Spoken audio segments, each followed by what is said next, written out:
వర్ధిల్లాలి anganwadi workers union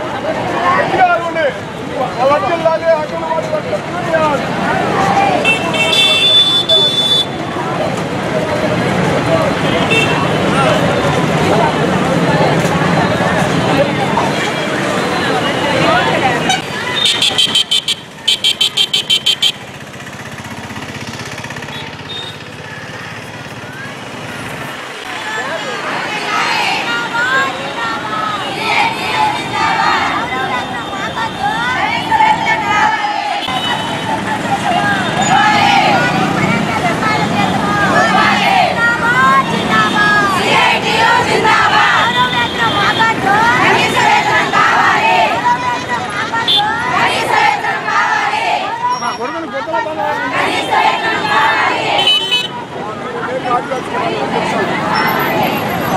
government hospital पूरे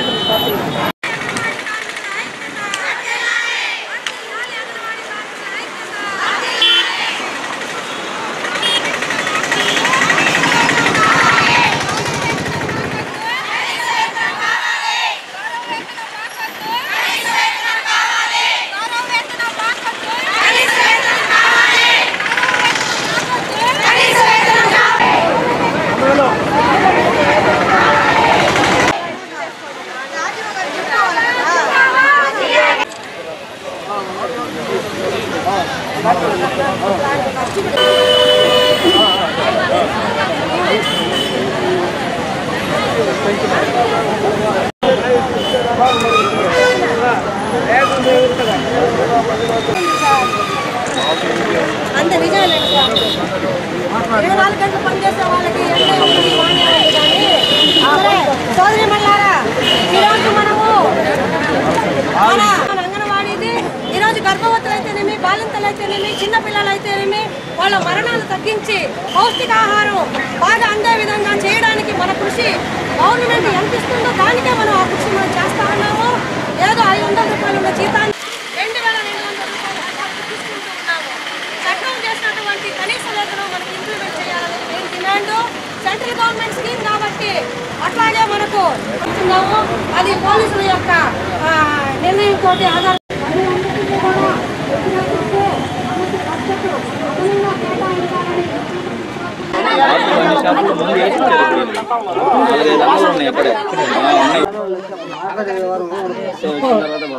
ఎవరి నుంచి ఎక్సైజ్ వాళ్ళకి రోడ్లో వాళ్ళు ఎందుకు వస్తారు? వాళ్ళు పోలీసు వాళ్ళు రావాలి లెక్క అసలు కొట్టేస్తారా? ఎందుకు కొట్టని పోయి నొక్కోపోతారు వాళ్ళు. అంత బదులు ఎందుకు అయితే పోలీసు వాళ్ళు రావాలి కదా, పోలీసు వాళ్ళు రాటిలో ఉంటారు.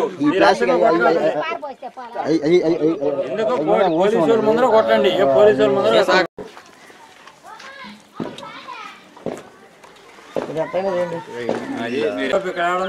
సెల్రోళ్ళు అమ్ముకునే వాళ్ళు, ఇక్కడ అమ్మేవాళ్ళు ఇక్కడ అమ్మేవాళ్ళు ఎవరు ఉండరు.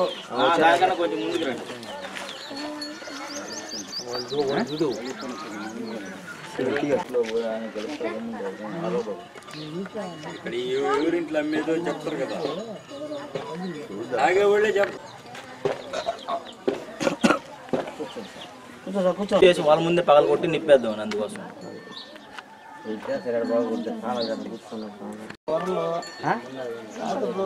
ఫోన్ చేసి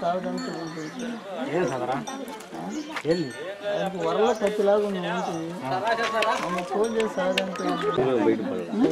తిరుపతి ఇంకా ఏమన్నా మిస్ అయ్యాడని మాట అది కాదు.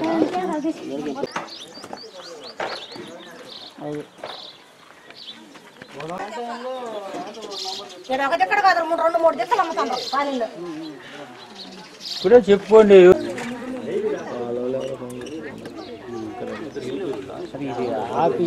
అన్ని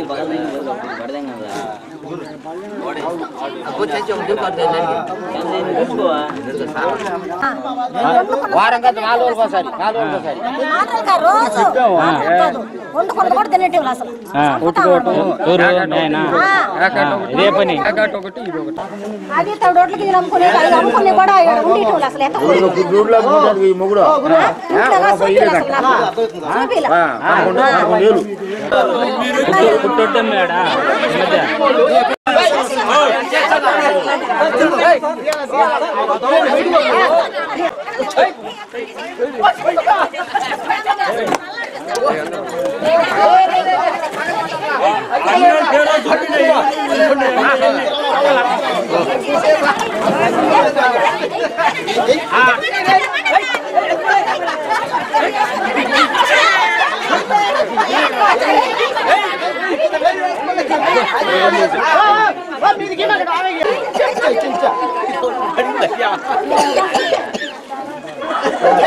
అదే ఇల్లు చూపించుకోవచ్చు కదా, ఏ ఇల్లు అమ్ముతున్నారా? దాని మీద ఏలుగుద్ది.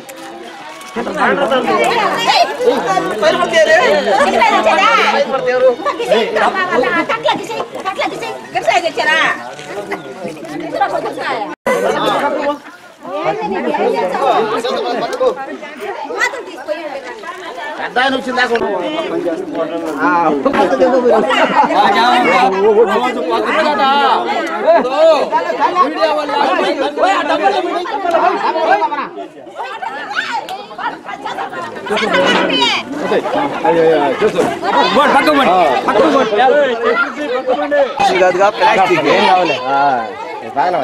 అది మా మూడ రుచుకోకపోతే ఆటో ఉంటుందంటే ఏం తీసుకోవాలి నెంబర్లు అందులో ఒక రౌండ్ పోరండి మీరు ఆటోలో. ఎదురుగా రండి, ఏం కాదు. ఎదురుగా రండి, అయ్యా బుద్ధి చేయాలి లేకపోతే బాగుంటుంది ఆటోలే. ఎందుకైతే వాయిస్ తీసుకోండి, వాయిస్ తీసుకోండి.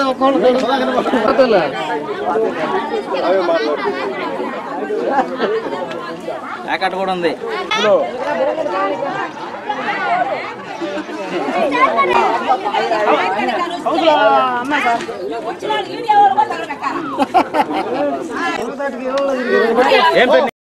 నువ్వు ఎట్ట చెప్పాలనుకుంటున్నావు అటు చెప్పు.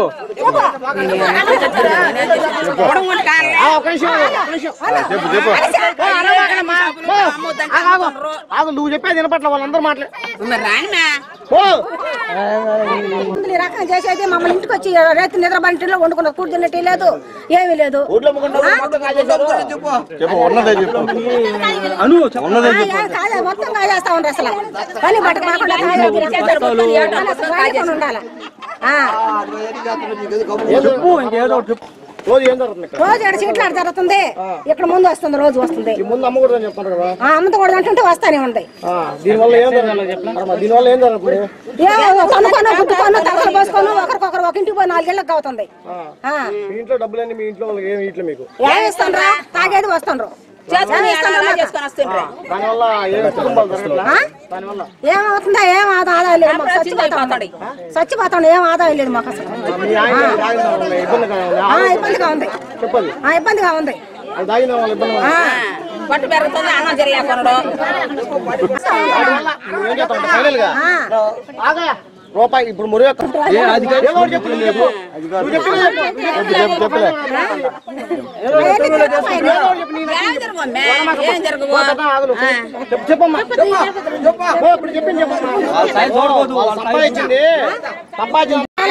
ఇంటికి తేటం లేదు సార్, ఇంక లేదాడా పొస్తు పెడతాను అసలు కొట్టను తిట్టను ఒకటే అమ్మాయిని తాగి వచ్చేది నా పని చేస్తామన్నా ప్రతిరోజు ఒక రోజు అని కాదు.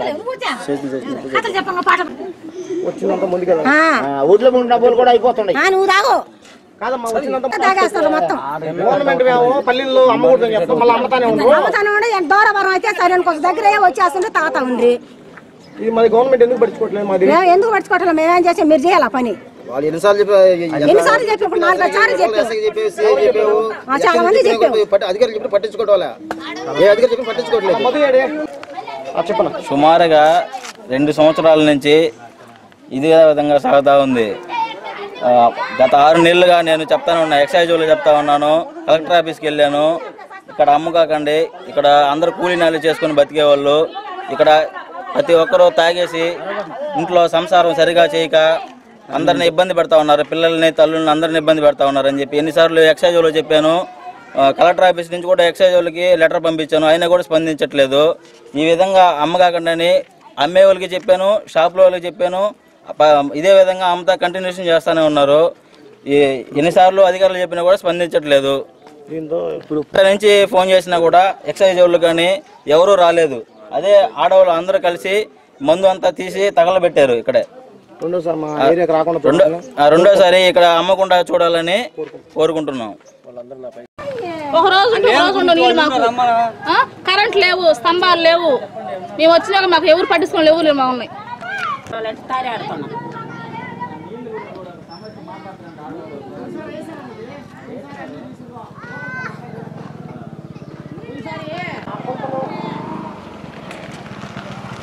మాట్లాడుకుంటాం.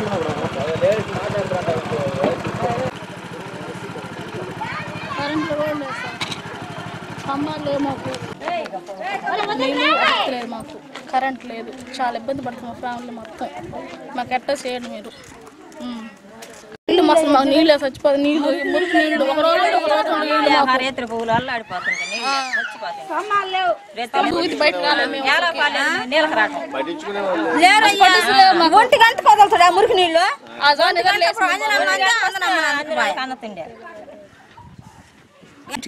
కమ్మంగా ఉండింది అయ్యా మాకు.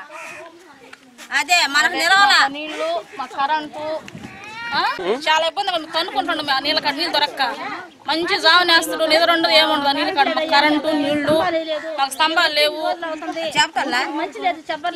మాకు అది మాకు కావాల్సింది.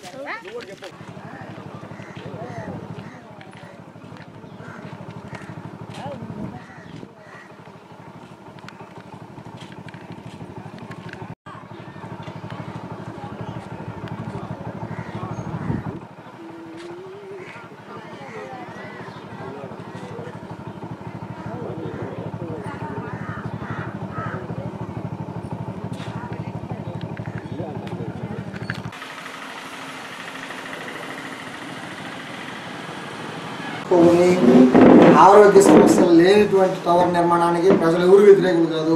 పర్యావరణాన్ని, భూమి ఉష్ణతాపాన్ని పరిరక్షించి ఆరోగ్య సంబంధమైన సమస్యలు లేనటువంటి నిర్మాణాలకి, అభివృద్ధికి ఏ ప్రజా సంఘాలు కానీ ఏ ప్రజలు కానీ వ్యతిరేకులు కాదు. అభివృద్ధి జరగాలి కాదన్న దాంట్లో. అభివృద్ధి జరిగేటప్పుడు ప్రజా ఆరోగ్యం, పర్యావరణ, స్థానిక ప్రజల యొక్క మనోభావాలు, వాళ్ళ ఆలోచన విధానాలకు ఇబ్బంది కలగని రీతిలో ప్రభుత్వం నిర్ణయం తీసుకోవాలా, జీవో పాస్ చేయాలా. హైదరాబాద్లో కూర్చొని, ఢిల్లీలో కూర్చొని జీవో పాస్ చేసేసాము, స్థానిక ప్రజలు కొట్టుకొచ్చామండి, లేదా స్థానిక అధికారులకు తలకాయలు పట్టుకోండి అంటే మాత్రం అది మంచిది కాదు. దీని మీద మీరు గవర్నమెంట్కి రిప్రజెంటేషన్ చేయండి, గవర్నమెంట్కి మీ ప్రాబ్లమ్స్ కూడా చెప్పండి.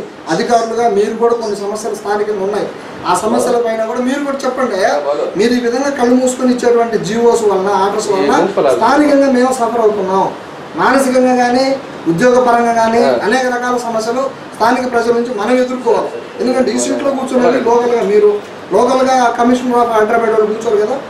కాబట్టి ఇవన్నిటి మీద మీ రిప్రజెంటేషన్ మీరు ఇవ్వండి దయచేసి.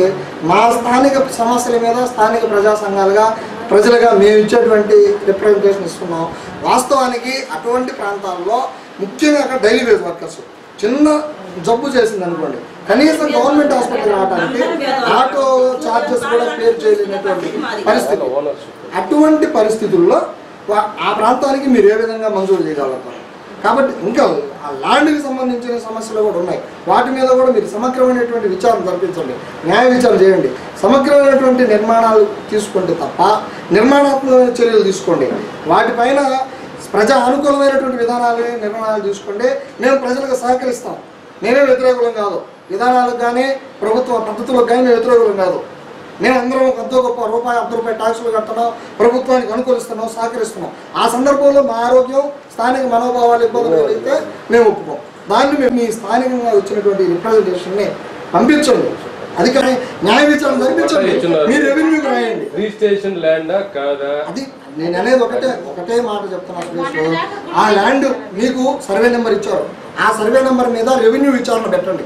రెవెన్యూ విచారణ పెట్టి మీకు వాస్తవికమైనటువంటి రికార్డు వస్తే ఆ రికార్డు బేస్ చేసుకొని మీరు ఎన్ఓసీలు ఇవ్వండి. దానికి మాకు ఎటువంటి అభ్యంతరాలు లేవు. మీకు రెవెన్యూ రికార్డు లేకుండా అతను చెప్పాడు సార్, నేను ఇచ్చాను సార్, పైనుంచి జీవో ఉంది సార్ అంటే మాత్రం సమస్యలు వస్తాయి. అది స్థానికంగా మీకు వస్తాయి, ప్రజా సంఘాలుగా మాకు వస్తాయి. న్యాయ నిర్ణయం తీసుకోండి, న్యాయ నిర్ణయం తీసుకోండి సార్. న్యాయ నిర్ణయం తీసుకోండి, అందరూ సహకరిస్తాం. ఆ నిర్ణయాలకు వ్యతిరేకం కాదు, ప్రభుత్వ విధానాలకు వ్యతిరేకం కాదు.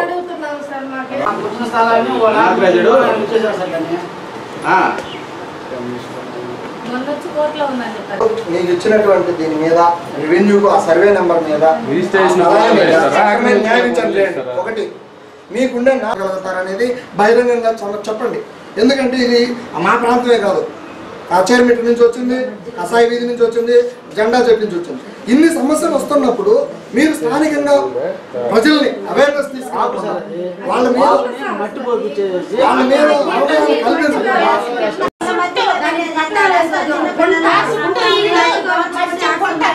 ఇప్పుడు నేను చెప్పేది తల్లి, ఆయన పట్టా కాగితం ఒకటి ఇచ్చాడు, దాని మీరు కాదంటున్నారు, దాన్ని సర్వేకి రాసి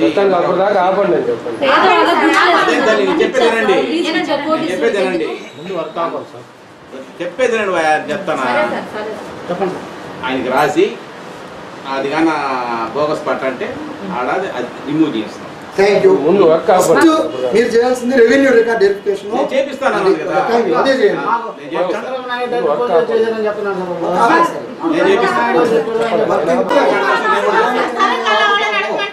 అదే మీరు ఆపేయండి, నా కాడికి వస్తే నేను కూడా చెప్తాను. బోగస్ పట్ట దీన్ని పరిశీలన పెడతాను, ఇది ఓకే అయితే నువ్వు పట్టుకో, లేదంటే అప్పుడు దాకా ఆపమని నేను కూడా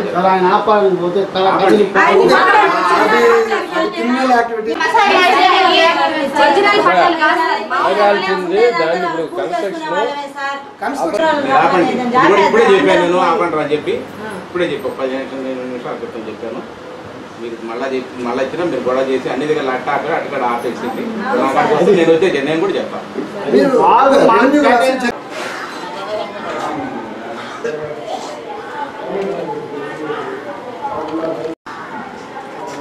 అంగన్వాడీలు దేశవ్యాప్తంగా దాదాపు 30 సంవత్సరాల నుంచి పనిచేస్తున్నారు వర్కర్లు, హెల్పర్లుగా. 500 రూపాయల దగ్గర నుంచి వాళ్ళు పనిచేస్తూ గౌరవ వేతనం పేరుతోటి ఈ రోజు వరకు కూడాను గౌరవ వేతనం మాకొద్దు, కనీస వేతనం కావాలని చెప్పి పోరాడుతూ ఉన్నారు. ప్రభుత్వాలు రకరకాలు మారినప్పటికీ కూడాను వాళ్ళందరూ చాలా హామీలు ఇచ్చారు. ప్రభుత్వ ఉద్యోగులుగా గుర్తిస్తాము, రిటైర్మెంట్ బెనిఫిట్స్ కల్పిస్తాము అని. ఇంతవరకు కూడా వాటిని అమలు చేయలేదు. మామూలుగా వీళ్లకు 9 గంటల నుంచి 4 గంటల దాకా సమయం పెంచారు కానీ జీతాలు మాత్రం పెంచలేదు. ఇప్పుడు వర్కర్కి 4,200, హెల్పర్కి 2,200 ఇస్తూ ఉన్నారు. ఇది ఈ సమాజంలో బతకడానికి కనీస వేతనాలు అవసరం అని చెప్పి, ఇది సరిపోవని చెప్పి మేము తెలియజేస్తూ ఉన్నాము. మా కేంద్ర కమిటీ అట్లాగే రాష్ట్ర కమిటీ పిలుపు మేరకు ఇప్పుడు బడ్జెట్ సమావేశాలు జరుగుతున్నాయి కాబట్టి ఖచ్చితంగా బడ్జెట్ని అదనంగా కేటాయించి వర్కర్లకు, హెల్పర్లకు కనీస వేతనం 15,000 రూపాయలగా ఇంప్లిమెంట్ చేయాలని కోరుతున్నాము. ఎందుకంటే చాలా రాష్ట్రాలు, ఇప్పుడు మేము కరపత్రం కూడా ఇస్తాం మీకు, చాలా రాష్ట్రాల్లో 20,000 రూపాయలు ఇచ్చే పరిస్థితి కూడా కనిపిస్తూ ఉంది. అందుకని పాండిచ్చేరిలో వర్కర్లని, హెల్పర్లని ప్రభుత్వ ఉద్యోగులుగా గుర్తించారు. అట్లాగే మా సేవల్ని గుర్తించి ప్రభుత్వం ఈ అసెంబ్లీ సమావేశాల్లో బడ్జెట్ కేటాయించి, రాష్ట్రం విడిపోయినప్పటికి కూడాను మా సేవలు అయితే ఆగవు కదా, అందుకని ఖచ్చితంగా వర్కర్లకు హెల్పర్లకు కనీస వేతనం అమలు చేయాలా. అట్లాగే ఒక జీవో నెంబర్ 7 అని చెప్పి ప్రభుత్వం ఇచ్చింది. అంటే గౌరవ వేతనం తీసుకునే వాళ్ళకి ఇళ్ల స్థలాలు ఇవ్వాలని, అంగన్వాడీ వర్కర్లకు హెల్పర్లకు ఎలాంటి షరతులు లేకుండా వాళ్ళకి ఇళ్ల స్థలాలు ఇవ్వాలి. అట్లాగే ఇక్కడ తుమ్మలపేటకు సంబంధించి 3 వర్కర్లని 2 హెల్పర్లని ఎలక్షన్లు అయిన తర్వాత బిఎల్ఓల డ్యూటీలో వాళ్ళు అనుకూలంగా వాళ్ళకి చేయలేదన్న ఉద్దేశంతో నిలిపేస్తున్నారు. ఇది కలెక్టర్ గారి దృష్టికి కూడా తీసుకెళ్ళున్నాము. వెంటనే ఆర్డీఓ గారు జోక్యం చేసుకొని ఆ 3 వర్కర్లని 2 హెల్పర్లని వెంటనే పనిలోకి తీసుకోవాలా. మా యొక్క న్యాయమైన కోరికల్ని ప్రభుత్వానికి కూడా తెలియజేయమని కోరాము. అట్లాగే అసెంబ్లీ సమావేశాలకు కూడాను వెళ్ళాల్సిన అవసరం ఉంది. అది మా జిల్లా అధ్యక్షురాలు శేషం మాట్లాడుతుంది. ఈ నెల 9వ తేదీ నుంచి కూడా మేము వరుస కార్యక్రమాలు చేస్తూ ఉన్నాము. అయితే ఎలక్షన్లకు ముందు తమ మేనిఫెస్టోలో మమ్మల్ని ప్రభుత్వ ఉద్యోగులుగా గుర్తిస్తానని, కనీస వేతనాలు అమలు చేస్తానని, అలాగే వేసవి సెలవులు 1 నెల ప్రకటిస్తానని చెప్పిన మన ముఖ్యమంత్రి గారు ఇంతవరకు మాకు అపాయింట్మెంట్ ఇవ్వని పరిస్థితి ఉంది. అందువల్ల మేము ఈ మార్చి మహిళా దినోత్సవం సందర్భంగా కూడాను మాకేదైనా సంతోషకరమైన వార్త తీసుకొస్తున్నాడేమో మన జిల్లాకి అని ఆశపడ్డాము. ఆశ దురాశగానే మిగిలిపోయేసింది. అయితే మనకి ఈరోజు బడ్జెట్లో మాకు అదనపు నిధులు కేటాయించి మాకు కనీస వేతనం అమలు చేయాలని చెప్పేసి మేము అన్ని ఆర్డీఓ కార్యాలయాల్ని ముట్టడి చేయటం జరిగింది. అలాగే మన రాష్ట్రం నుంచి విడిపోయి తెలంగాణ వాళ్ళకి 7,000 జీతము, అలాగే 1 నెల వేసవి సెలవులు, రిటైర్మెంట్ బెనిఫిట్స్ అన్నీ కూడా కల్పించిన పరిస్థితి. పక్కనే ఉన్న మన రాష్ట్రము ఎలాంటి దుస్థితిలో ఉంది. కాబట్టి మమ్మల్ని అందరినీ కూడా ప్రభుత్వ ఉద్యోగులుగా గుర్తించాలని, కనీస వేతనం 15,000 రూపాయలు ఇవ్వాలని చెప్పానని డిమాండ్ చేస్తూ ఉన్నాము. ఇది మాకు కానీ ఇవాళ వాటిని ప్రకటించినట్లయితే మేము ఈ సమ్మెని విస్తృతం చేసి రేపు 16న చెలో అసెంబ్లీ ముట్టడికి కూడా బయలుదేరుతున్నాము. కాబట్టి ఆ రోజు కూడా మా సమస్యలు పరిష్కరించకపోతే ఇంకా కూడా దీన్ని ముట్టడి చేసి విస్తృతంగా రాష్ట్ర వ్యాప్తంగా అన్ని ప్రభుత్వ కార్యాలయాలు ముట్టడి చేస్తామని సమ్మెలో పాల్గొని సమ్మెను జయప్రదం చేసుకుని మా కోరికలు నెరవేరేంత వరకు మా సమ్మెను కొనసాగిస్తామని తెలియజేస్తాం. రాష్ట్ర వ్యాప్తంగా రాష్ట్ర పిలుపు మేరకు యూనియన్ పిలుపు మేరకు ఈరోజు కార్యక్రమం ఆర్డీఓ ఆఫీస్ ముందు ముట్టడి జరిగింది. దాని జయప్రదం అందరూ అంగన్వాడీ వర్కర్స్ అందరూ వచ్చి దాన్ని జయప్రదం చేశారు. అదేవిధంగా అంగన్వాడీ వర్కర్స్కి వాళ్ళ జీతభత్యాలు పెంచకుండా వాళ్ళ చేత అదనపు భారం చూపించి వాళ్ళ చేత పెట్టించి అక్కడ చేపిస్తున్నారు. అది పద్ధతి కాదు, న్యాయం కాదు. ప్రభుత్వం ఒకసారి ఆలోచించాలా. కనీస వేతనం ఇప్పుడు ఉండే రేట్లలో ఏ విధంగా 2,200, 4,200 ఈ విధంగా ఇస్తారు, ఏ విధంగా మూలకు వస్తే వాళ్ళ ఫ్యామిలీలు ఎట్లా జరుగుతుంది ఒకసారి ప్రభుత్వం కూడా ఆలోచించాలా. వాళ్ళకి అదేవిధంగా ఎమ్మెల్యేలకు 95,000 జీతం ఇస్తున్నారు. మంత్రులు 1,60,000 జీతం పెంచారు. మా ముఖ్యమంత్రి అదేవిధంగా మన ప్రమాణ స్వీకారం 30 కోట్లు ఖర్చు చేశారు. ఒక్కరోజుకే ఆ ఇంట్లో పాలిష్ అది లగేజ్ చేయడానికి 10 కోట్లు ఖర్చు చేశారు. ఈ విధంగా ప్రజల సొమ్ము దుర్వినియోగం చేస్తున్నారు. కానీ అంగన్వాడీ వర్కర్స్కి జీతం కనీస వేతనం ఇచ్చేదానికి ఈ విధంగా 2,000 తక్కువ జీతం ఇచ్చి వాళ్ళ చేత ఐటీ శాఖ చేపిస్తున్నారు. అది పద్ధతి కాదు, న్యాయం కాదు. ప్రజలందరూ కూడా గుర్తించాలా, దీన్ని ఖండించాలా. ప్రభుత్వం ఖండించి న్యాయం జరిగేటట్టు చేయాలా. అదేవిధంగా ఇప్పుడు ప్రస్తుతం తెలంగాణ ప్రభుత్వం వర్కర్కి 7,000, ఆయాలకి 5,000 జీతం పెంచారు. అదేవిధంగా ఇక్కడ ఆంధ్రలో కూడా అంగన్వాడీ వర్కర్లకి ఆయాలకు కూడా కనీస వేతనం 7,000, 5,000 ఇచ్చే విధంగా ప్రభుత్వం చర్యలు తీసుకోవాలా. మేము ఆ విధంగా చర్యలు తీసుకోకపోతే మేము తుది వరకు వాళ్ళకి అండదండలకు ఉండి న్యాయమైన పోరాటం మేము కూడా అండగా ఉండి ఎదుర్కొంటామని హామీ ఇస్తాం తెలియజేశాను. ఈరోజు మేము నా పేరు హైదరాబాద్ జిల్లా ప్రెసిడెంట్ అఖిల భారత ప్రజాతంత్ర మహిళా సంఘం హైదరాబాద్ జిల్లా ప్రెసిడెంట్ విజయమ్మ నేను. కానీ ఈరోజు అంగన్వాడీ వాళ్ళు ఈరోజు కావాలో పెద్ద ఎత్తున ఈరోజు అక్కడ 400 మందితో పెద్ద ఎత్తున కార్యక్రమం చేసేది ఈరోజు. కానీ వాళ్ళు కనీస వేతనం కోసం ఈరోజు అమలు చేయాలని చెప్పాను. దాంతో ఒక పెద్ద ఎత్తున ఈరోజు బడ్జెట్లో దాన్ని గురించి కూడా చర్చించి ఆ జీవోలో కూడా ఇంకొంచెం బడ్జెట్ పెంచాలని చెప్పని కూడా మేము కోరుతున్నాం. హైదరాబాద్ తరఫున ఈరోజు వాళ్ళు న్యాయమైన కోరిక ఈరోజు పెద్ద పోరాటం ఈరోజు మహిళల్ని బయట రంపించి ఈదుల్లో పోరాటాలు చేయాల్సి వస్తుంది. ఆ దృష్టి తెచ్చుకోకుండా ఈరోజు ప్రభుత్వం ఇప్పటికైనా చంద్రబాబు నాయుడు వాళ్ళకి ఇచ్చిన హామీలు నెరవేర్చాలని చెప్పని వెంటనే వాళ్ళ గురించి చర్చించాలని చెప్పి తెలియజేస్తూ లేని పక్షంలో ఈరోజు మేము హైదరాబాద్ తరఫున కూడా వాళ్ళకి మద్దతు తెలియజేస్తున్నాము. వాళ్ళ చేసే పోరాటం న్యాయమైన పోరాటంలో మేము కూడా అండగా ఉంటామని. ఈరోజు మగవాళ్ళు సంపాదించింది ఈరోజు ఏమిటంటే మద్యం పోతుంది. ఈరోజు వాళ్ళు సంపాదించుకున్న దాంతో ఈరోజు పిల్లలు పోషించుకోవాలి, కుటుంబాన్ని పోషించుకోవాలి. ఈరోజు కనీస వేతనం ప్రభుత్వమే ప్రకటించింది. ఆ కనీస వేతనంలో సగవన ఇవ్వాలని చెప్పి ఈరోజు మేము హైదరాబాద్ కూడా డిమాండ్ చేస్తున్నాం. ఈరోజు ఏది ఏమైనా కూడా ప్రభుత్వం వెంటనే వాళ్ళ కోరికల్ని అమలు చేయాలని చెప్పని మేము హైదరాబాద్ తరఫున తెలియజేస్తాం. షాపులు ఈరోజు పెద్ద ఎత్తున ఏర్లై పారుతుంది. కానీ ఈరోజు బెల్ షాపులు తీసేస్తానని మొదటి సంతకం పెట్టారు. ఈరోజు బెల్ షాపుల పేరుతో ఈరోజు లైసెన్సులు ఇచ్చి బాగులు పెట్టిస్తున్నారు. ఈరోజు ఎక్కడికక్కడ బెల్ షాపులు తీస్తామని చెప్పి అక్కడ లైసెన్సులు ఇచ్చి అక్కడే ఒక షాపులు ఏర్పాటు చేసి ప్రభుత్వమే ఏర్పాటు చేస్తుంది. ఈరోజు అది కూడా తక్షణమే తీసేయాలి. ఇప్పుడే ఇక్కడ దోపుకుంటూ ఇప్పుడే ఒక సమాచారం వచ్చింది. ఎక్కడైనా కూడా ఈ ప్రభుత్వం ఈ చంద్రబాబు నాయుడు ఇప్పటికైనా బుద్ధి తెచ్చుకొని ఈ ప్రభుత్వం ఎవరైనా కూడా సరే ఇప్పటికైనా మహిళలకి ఈరోజు మంచినీళ్ళు లేకుండా అల్లాడుతూ ఉన్నారు. ఈరోజు తక్షణం మంచినీళ్ళు ఏర్పాటు చేయాలి. కానీ ఈ బెల్ షాపులు తక్షణమే తీసేయాలి. లేని పక్షంలో పెద్ద ఎత్తున దీని మీద కూడా మేము పోరాటం చేస్తామని చెప్పని తెలియజేస్తున్నాము. మొన్నే ఇక్కడ పొదలకూరులో కూడా నేదురుమల్లి గ్రామంలో కూడా అక్కడ కూడా జరిగింది. అక్కడ కూడా అయింది. ఇప్పుడే ఎస్పీ కూడా దీని మీద ప్రకటించున్నారు. ఎక్కడైనా సరే ఇక్కడ బెల్ షాపులని మాకు ఫోన్ చేసి ఇచ్చేస్తామని. ఇప్పుడు కూడా తక్షణమే మేము మహిళలంతా కూడా ఎక్కడ బెల్ షాపులు తీసేయమని కోరుతున్నాము. లేని పక్షులు ఇట్లాగే కూడా పెద్ద ఎత్తున దీన్ని ఆదర్శంగా తీసుకొని మహిళలందరూ కూడా ఈరోజు ఎక్కడికక్కడ తగలబెట్టేదానికి సిద్ధంగా ఉన్నారు. మేము కూడా మీకు అండగా ఉంటామని చెప్పని ఈరోజు హైదరాబాద్ తెలియజేస్తాం. అన్నీ ఉన్నాయా? మీ వల్ల అక్కడ యాక్సిడెంట్ జరుగుతూ ఉండే ఇప్పుడు కారు బాబాయ్ కారు కూడా ఆపాలి యాక్సిడెంట్ జరిగిపోతున్నాడు. ఎన్నిసార్లు చెప్పినా కూడా అంతే. నిలబడు రికార్డు ఏం చూసుకోవాలి. నీ కాగితాలు ఏమన్నా ఏముంది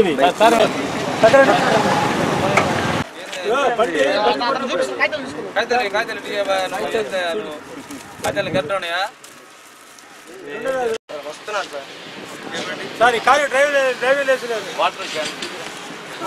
చేసేయండి. స్టేట్లో పెట్టారు.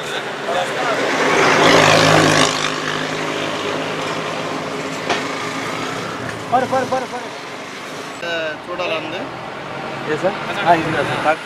రోడ్లు